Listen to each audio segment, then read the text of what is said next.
a shipwreck. Exotic treasures. World heritage preserved for all mankind. Crowds lined up to admire the gold pendants, carved idols, and ceremonial beads, believing they were witnessing history at its most noble. But behind the glass was a truth the museum never put on the brochure. For one indigenous nation, those weren't artifacts. They were stolen family history, taken from ancestors who never survived the ship's final voyage.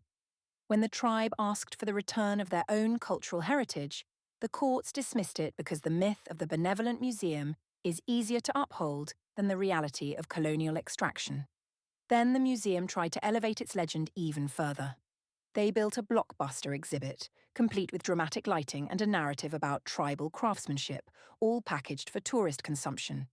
A celebration, they said. A tribute. But that tribute exposed something they never intended. By showcasing the artistry, the lineage, the unmistakable cultural fingerprints, the museum accidentally proved the truth it had spent decades burying. These objects weren't pieces of global history. They were the living identity of a people who were never asked, never acknowledged, and never compensated. Suddenly the myth collapsed. The court reversed its decision. The artifacts were returned not with fanfare, but in a quiet ceremony that felt more like a correction than a celebration. And the museum?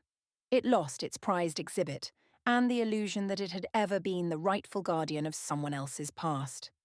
Because when you peel back the prestige and polished plaques, you're left with one question.